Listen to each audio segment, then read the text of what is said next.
Zdravím teda, dámy a pánové, a vítám vás konečně u speciálu za 30 odbraťov. A ano, já vím, trochu jsem se opozdil lebo to vychádza to prostě tento speciál až v decembri, ale viete co, prostě mal som, prostě riešil som si nějaké ty povinnosti doma, mal som ešte nějaké svoje iné osobné problémy a tak ďalej, ale čo už, no. Každopádne vítam vás tady u tohoto speciálu a nechcem to ďalej to zdržovať a môžeme ísť asi na prvú otázku. Tak jo teda. První otázka, nebo prostě prvé dvě otázky jsou od Kukomato, nebo od Kukomata. A první otázka je, že akú hudbu počúvaš hudbu, tak samozrejme ohľadom tejto hudby to mám to takové úplne rôzne, ale inakšie normálnu skupinu počúvam inakšie Imagine Dragons a napríklad pokud ide o rap, tak samozrejme počúvam niekedy aj toho Rytmusa, počúvam niekedy prostě aj nejaký punk, napríklad pokud si na to najdu čas a podobne. A druhá otázka je, že máš u mě odber. Samozřejmě, mám u těba prostě odber,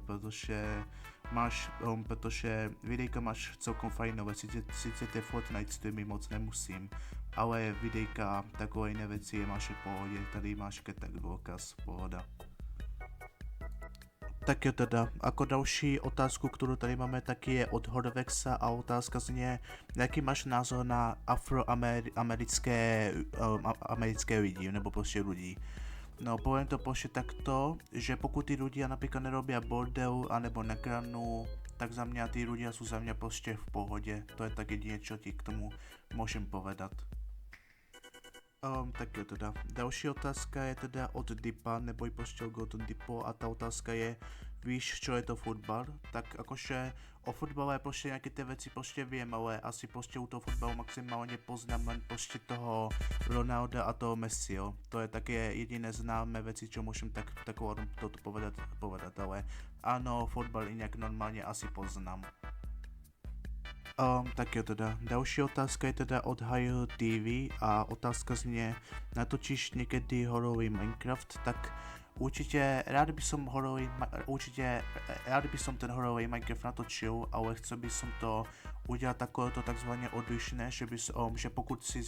si zarobím si peniaze na nějaký server, tak rád by som prostě cez ten server by som pozval nějakých jiných youtuberů, aby som s nimi ten hororový Minecraft prostě natočil, aby to byla väčšia sranda, ale to je možná zase někdy do budoucna, ale to záleží zase od toho, jestli se mi podarí vydělat peniaze na server, na to, ale určitě rád by som ten hororový Minecraft vyskúšal, môže to byť prostě väčšia zábava a tak podobně, no. Teda, další otázka je teda od Coco Lemon EN, nebo prostě aka prostě je to klasická otázka od Redwyho, prostě, ale no, čo už, ale zkrátka napísal dvě otázky. První otázka, čo plánuješ budúci rok 2025, tak určitě pre tento nový rok mám právě že naplánované to ísť najlepšou na nějakou premiéru nebo prostě do kina na Minecraftový film, to je určitě jasně, a taky mám aj takovýto plán si zahrať si buď novou Mafiu, anebo si zahrať si samozrejme GTA 6, ale čo už teda, ale každopádně mám takovéto plány, samozrejme tých plánů mám tady viacej, ale nechcem to tady zbytočne obkecavať, ale rozhodně prostě rád by som pre ten nový rok si kúkol si ten Minecraftový film a zahral ty dve nové hry, ktoré budú. A další otázka, a tá druhá otázka je takováto, jestli máš plánu streamovat, tak poviem to takto jednoducho, neplánujem streamovat a ďakujem za otázku. A to je tak všetko. Tak jo teda. Další otázka je teda od Shadow Dana a otázka znie, čo je tvůj velký sen na YouTube? Tak můj velký sen na YouTube je určitě zase znova na tom novom kanále získat tých 100 odberateľov a po prípade samozrejme môj další takovýto sen okrem tých 100 odberateľov je taky práve že to, aby som mal nejaký ten maličký prostě väčší úspech, aby sa o mne hovorilo, anebo taky je môj sen takovýto, aby som sa dostal niekedy ku nejakému reakčnému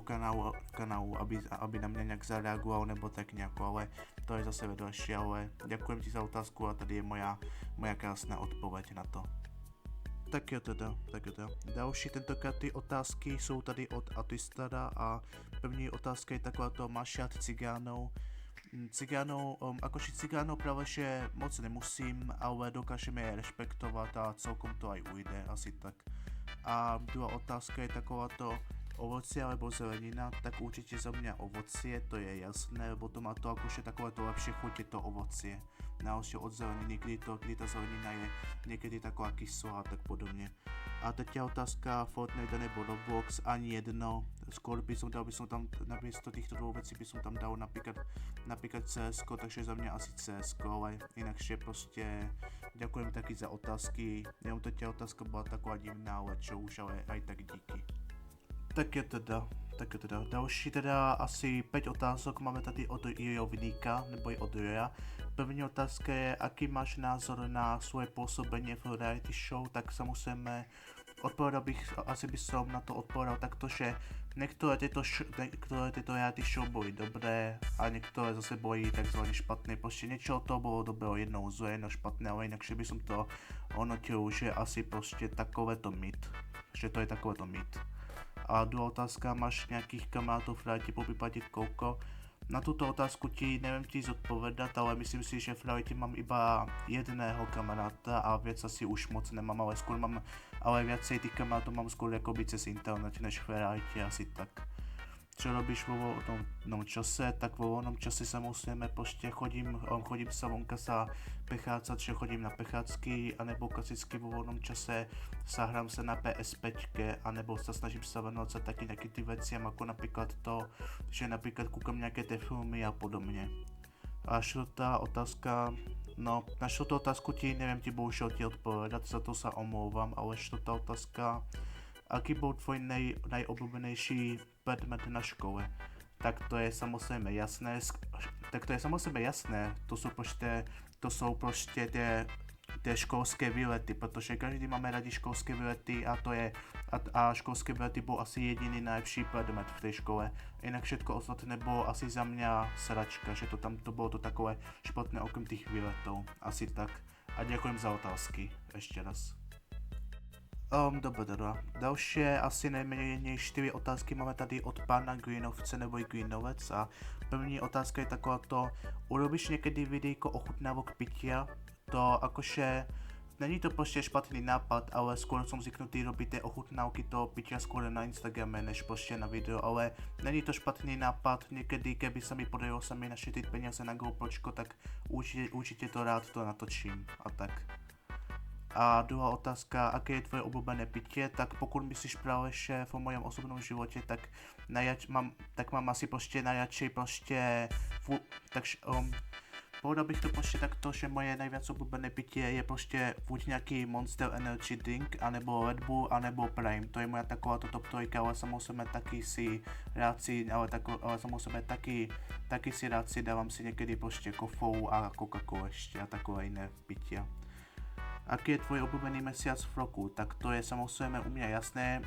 Najviac môj obľúbený mesiac v roku je ten zimný, pretože cez tú zimu sú proste vonka za mňa lepšie podmienky, že aspoň tam nemáš tam nejaké že tam nemáš tam napríklad nejaký otravný hmyz, ako napríklad včely, nebo tak nejako, že by ťa to nejako otravovalo, takže za mňa obľúbený mesiac je ten zimný a hlavne december mám najradšej. A posledná otázka, rezeň so zemiakami anebo s rýžou? Tak rozhodne rezeň so zemiakami, ale pri mojom inom prípade by som to dal asi takto, že najviac proste preferujem vyprášaný syr so zemiakami, ale samozrejme ten rezeň je taký dobrý, takže asi rezeň so zemiakami je možná asi určite, ale kto vie. Tak jo teda, ako ďalšie otázky, asi najmenej 4 otázky máme tady od Spart Gage, nebo tak nejako, ale inakšie prvá otázka je taková, ako ťa napadol tvoj Minecraft skin celkovo, tvoja efektívna hlavná postava a na YouTube a tak. No tak proste takže na toto ti viem ti odpovedať takto, že dosť často som ešte tedy v tom roku 2019 kúkal som dosť často Dream SMP A tam právě, že tam byl, a na tom Dream SMP tam hrál tam právě, že takovýto hráč, který se volal Shepong, já toho typka moc nepoznám, ale ten skin mal, ale ten hráč, ten Pong, mal takový celkom pekný skin, a který se mi extrémně sami prostě páčil, že má tu klasickou masku, ako mají například ty teroristi v tom, ako mají tu masku například ty teroristi v tom CSGO, tak něco takéto stejné dal som si prostě do Minecraftu a inspirace právě pro moju fiktivnou postavu byl právě ten Pong a i ty CSGO teroristi takzvaně, asi tak. A druhá otázka, budeš hrát jiné hry jako Minecraft, tak musíme nějaké ty jiné hry, klasicky hrávám tady prostě klasické horovky, pokud aktivně sleduješ můj kanál, ale celkovo nějaké jiné hry úplně moc nevím, ale keby som čiel náhodou by som dostal, napríklad práve ale keby som čiel náhodou by som dostal nejakú novú možnosť, tak určite rád taky potom zaexperimentujem, aby som aj niečo iné natočil, ale to ešte uvidím, skôr chcem zosadu do Minecraftu alebo tých horovek, lebo to sa mi páči sa mi asi najviacej než prostě niečo iné. A teď je otázka, máš v pláne nejaké eventy, tak v pláne eventy, tak nejaké tie eventy by som rád niekedy do budúcnosti spravil, ale momentálne v tomto roku a aj v tom budúcom roku tie eventy určite nechcem robiť hlavne z toho dôvodu, že nejsem až tak známy a na tých eventoch by tam nebolo až tak veľa ľudí, takže eventy zatím v pláne teda nemám. A šutá otázka, aká je tvoja obľúbená čokoláda? Tak samozřejmě moja nejvíc obľúbená čokoláda je samozřejmě buď Milka anebo Orion. Samozřejmě taky mám rád tu Milku čokoládu, jakože Milku, nebo prostě tu Kinder, ale nejvíc mi chutí mi ta Orion a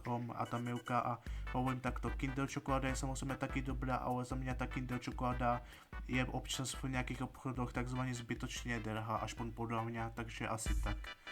A ďakujem inak za otázky ešte raz aj Scarlet Cage. Tak jo teda, ako další otázky, které tady máme, tak jsou od Belsa Place a ty otázky, tak jo, idem teda na ty otázky. První otázka, ako ide život, tak jako ohledom tohoto života by to mohlo být někdy lepší, ale dá se to, mám se celkom fajn a ujde to. A druhá otázka, kedy vyjdu na Azuna, tak rád by som to videjko na toho Azuna už nejako spravil, ale zase na druhou stranu u toho videa na toho Azuna, tak zase chcem si nechat na tom videu si záležet, že chcem tam dát nějaké nové exkluzivné informace od těch overených zdrojů, jako je například Masiča nebo Aragondil, že by mi tyto dvaja osoby by mi dali nějaké nové informace, aby to video malo nějakou hodnotu a prostě prineslo zároveň aj niečo nového, takže takto bych to povedal. A ako teď je otázka, aký máš na mě názor, tak samozřejmě si za mě celkom takový to fajn. Sice si někdy prostě na těch streamoch jakože na streamoch si celkom taky právě že v pohodě, jenom mi právě, že jenom je tady ta největší škoda to, že si sice fajnový, ale je škoda, že málo točíš, ale jinak je si celkom takový fajnový. A potom teraz takováto štvrtá otázka, poslucháš rap, tak ako som odpovedal predtým na nejakú tú prvú otázku, tak samozrejme rap poslúcham klasicky toho už zmiňovaného Rytmusa, anebo si zapnem si občas párkrát za mesiac napríklad takovéhoto Izomandiasa len tak zo srandy, ale inakže prostě okrem týchto dvou asi už nič iného okolo rapu moc nejak extra nepočúvam. A dalšia, asi teraz pátá otázka, tak bude nějaká modovaná séria, tak hele, okolo tej modované série to není to taký zlý nápad, ale zase ty některé mody úplně prostě moc nevím, ale mohl by som to taky právě že zkusit, ale to zase záleží prostě od toho, jestli se mi podarí někdy najít nějaký extrémně dobrý modpack na to, aby se oplatilo sa otočit. A posledná asi šestá otázka, budeš streamovat, tak poviem to zase takto jednoducho, že streamovat bohužel nehodlám, nebudem prostě streamovat a streamy neplánujem hlavně kvůli tomuto, že by to protože aj cez to, že mám extrémně dobrý internet, tak bohužel kvůli nějaký tým hodnotám by se to nedalo zvládat, takže by najlepšom maximálně okolo týchto streamů by to mohlo být takto, že by som sa ukázal aspoň u Atistada na streame, ale inakže jakože robit ty svoje vlastné nějaké ty streamy, tak to určitě jakoby ne, úplně tak nějak, asi tak. Tak jo teda. Další otázka je od Julia, nebo Julia dělej, nevím, nebo tak nějako, a ta otázka vlastně, aká je tvoja najoblíbenější Minecraft verzia, která ti nejvíc k srdcu blízka, tak poprvýkrát, keď som začal hrát Minecraft, tak samozřejmě moja prvá verziu, takže samozřejmě první verziu, kterou som hral, som ještě tehdy nejako ještě tehdy možná v tom roku 2018 nebo 17, tak to byla samozřejmě 1.16, takže za mě nejvíc oblíbená verzia je určitě ta 1.16, hlavně kvůli tomuto, že tam je ten nový nether a že to tehdy to bylo to takové věc lepší za mě, takže za mě moja nejvíc oblíbená verzia je 1.16, ale pokud teraz myslíš například i PvPčko, tak samozřejmě na PvPčko stále vyhrává ta 1.8, i keď snažím se právě ještě zaprachat ku tej 1.20, nebo k tým vyšším verziám okolo toho PvP, ale je to bohužel takové to, že ta 1.8 je bohužel stále lepší, takže asi takto, ale nejvíc moja oblíbenější, takže asi moja nejvíc oblíbená verze Minecraftu je prostě buď ta 1.16, anebo ta 1.8, ale samozřejmě i ten nejnovější update na .20, kdy tam byly typy na neteru, že to myslím, je za mě taky celkom good update, ale mohli by tam do nějakých těch updateů toho tam dávat mnohem víc obsahu než normálně, ale čo už. Tak jo teda. Další teda 4 nějaké otázky máme tady od Matthewa. Ako prvá otázka, ako tě napadlo tam jméno The Golden V2? Odpovím ti na to takto jednoducho, že prostě v tom roku 2019 zkoušel jsem ještě takzvaně experimentovat, že jsem si vyhledával jsem si prostě nějaké ty niky a jména na YouTube, které například prostě vůbec neexistovaly a jedno z toho to bylo právě, že tady toto jméno a rozhodl jsem se a to jméno právě, že nikdo na YouTube ho nemal, takže to jméno dal jsem si ho hlavně aj z toho důvodu, aby prostě aby ma ľudia vedeli ma nějakou dobré, má vyhledat ma a tak ďalej. Takže tak. A samozřejmě to jméno vymyslel jsem si ho hlavně taky kvůli tomuto, že v Minecraftě mám extrémně dost rád ty zlaté orečka a i ty zlaté jablka v tom Minecraftě, takže tak toto je taky ten důvod. A jako druhá otázka je taková to, že čo tě motivovalo k YouTube, tak prostě motivace byla za tým právě, že taková to, aby som sa s nějakými jinými youtuberami sa taky sa porozprával a aby som vyskúšal prostě něco nového a aby som prostě som na tom YouTube, aby som na tom YouTube bol takový takzvaně speciální, aby som mal samozřejmě taky nějakou tu pozornost a aj nějakou, aby som mal aj taky nějakou menšiu slavu, ne až tak velkou, ale nějakou prostě standardnou malou slavu a tak podobně. A jako posledná a jako teď je otázka, bude lomeno plánuješ něco jiné než reakce Minecraft a hororovky, tak samozřejmě rád by som, tak podle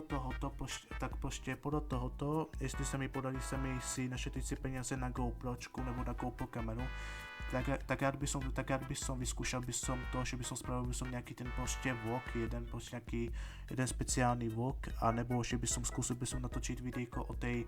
virtuálnej realite, anebo že by som spravil taký ten setup tour, ktorý som súbosoval v tom mojom prvom informatívnom videu, takže asi takto by som ti to vedel povedať, že samozřejmě rád by som vyskúšal ty klasické nějaké ty videjka s kamerou, než okrem tohoto, ale jinak tak v pohodě, no. A jako posledná čtvrtá otázka, v budoucnosti spolupráce s No More Lumin Hell, tak určitě určitě nějaká ta spolupráce samozřejmě může být, jen prostě stačí jen to, aby jsme se společně v zprávách anebo právě že v se nějako sa domluvili jsme se okolo té spolupráci, že čo by mohlo být to být také,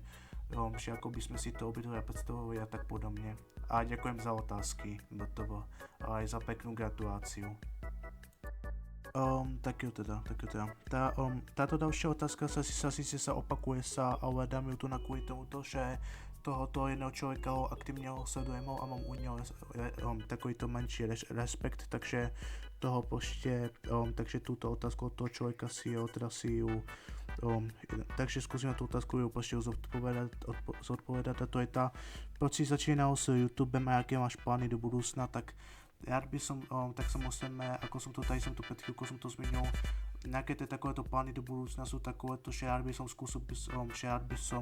by som s tým kontentom by som mohol, že rád by som s tým kontentom by som to, že rád by som takzvané by som s tým kontentem takzvané experimentoval a rád by som preložil by som a rád by som a taky by som chcel by som preložiť natočiť tie videjka s tou kamerou a tak ďalej a začínal som hlavne s tým YouTubem kvôli tomu, že som chcel vyskúšať proste niečo nového a že som chcel proste mať zároveň aj nejaké kontakty a nejakých nových blízkych ľudí a tak ďalej. A ďakujem ti za túto otázku a aj za pekný komentár. Tak gotovo. Tak jo. Akorát máme tady poslednú otázku z tejto YouTube komunity, z toho komunitného príspevku a potom sa vrhneme bohužiaľ len na jedinú a poslednú otázku z Instagramu, proste asi takto.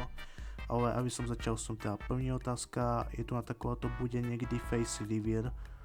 Tak akože odhalenie tváre rozhodne neplánujem a nechcem to robiť, ale maximálne, ako som to zmínil, som tu tady predtým, tak proste chcel by som klasicky natáčať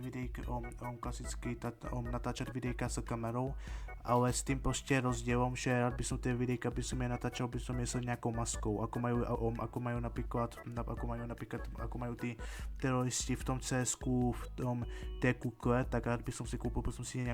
nejakú tú proste masku, aj keď tú kuklu, aby som s ňou takto točil a aby som to mal to točenie takto viacej jednoduché teoreticky, takže tak. A druhá otázka, tvoj názor na voľby v USA? Tak určite som extrémne rád za to, že to vyhral to ten Trump a že to nevyhráva to tá ženská, lebo proste podľa môjho pohľadu, že keby to vyhrala by to tá ženská, bola by to za mňa asi celkom katastrofa, ale čo už, proste to je zase vedľajšie, ale som extrémne skrátka rád za to, že to vyhral ten Trump, asi tak. A teď je otázka, znáš Ben Guandianors, když tak si to vygooglil. Ja som si to vygooglil a úprimne proste vyšiel mi takovýto výsledek, teda som môžete to vidieť na obrazovke a úprimne dokud si mi to nenapísal si mi to, tak som to nepoznal som to, ale asi tá postava je známa díky tomu, že sa objavila sa len proste na 5 sekúnd vo Star Wars, nič viac k tomu proste nemám čo povedať, ale vo skratke je to extrémne divné a ďaká tejto otázke si to videjko si rozpravil si a možná aj speciálne, za čo ti ďakujem, ale to je zase vedľajšie. Štvrtá otázka, jaký máš názor na to, že môžeš dát pumpou za 200 Ace Space ve Fortniteu? Na túto otázku neviem ti bohužiaľ odpovedať, lebo ja bohužiaľ nehrávám proste Fortnite, ale niekto iný určite niekto iný ti na túto otázku ti dá určite proste odpoveď, lebo ja na to bohužiaľ odpoveď nemám. A piatá posledná otázka je tu na takováto, čo si praješ na Vianoce, tak prajem si úprimne, tak samozrejme je to proste jasné, prajem si proste na Vianoce proste virtuálnu realitu, samozrejme klasické VR-ko si prajem si a k tomu nejaké tie proste hry. A rád by som si popravil na Vianoce takúto túto jednu Lego stavebnicu, aby som si to vystavil, som si to pošte na poličku, lebo tá stavebnica je extrémne pekná, keď takto budete mať to tady na obrazovke. A inakšie proste, prajem si len maximálne tieto proste dve veci a to je tak asi tak všetko. Samozrejme prajem si ešte nejaké tie dve digitálne veci, ale nechcem je tu nezmiňovať, ale takové tieto dve fyzické dáčeky som hlavne zmínil a to som celkom aj za seba rád. Takže no nič, teďka asi ideme teda na tú bohužiaľ jedinú otázku z Instagramu teda. Tak jo teda. Ako bohužel, jedna otázka na Instagrame je taková to, mal si nějaký paranormální zážitok, tak poviem ti to takto, že žiadny takovýto zážitok som nemal ale keď som mal možná 10 nebo 11 rokov, tak stali sa mi takovéto, tak proste som mal takovéto divné takovéto divné tie klasické halucinácie, práve že tohoto, že nejaký záhadný, divný, čierny typeček má niekde sadu alebo som trochu posratý z tohoto, ale potom práve že od tých 13 už tá postala mi smyslami zo života a doteraz som bohužiaľ neprišiel neprišiel som na to, že čo to bolo to za postavu, ale mal som len maximálne tento malý zážitok a inakšie od toho momentu už som, a inakšie keď som oslavil som tých 13 rokoch, už sa mi nič takéto stejné sa mi nedialo, ale bolo to klasicky v tej mojej hlave a nebolo to nebolo to nejaké takové takzvané speciálne, ale asi tak no. Tak jo teda. Takže chcel by som vám na záver vám poďakovať vám ešte raz za túto peknú hranicu 30 odberateľov a dúfam a moje takovéto menšie prianie je takovéto a to pri najvyššom 24. decembra dosiahnu novú hranicu a to 50 odberateľov, takže dúfam, že tých 50 odberateľov dokážeme nejako dosiahnuť, ale mezi tím vám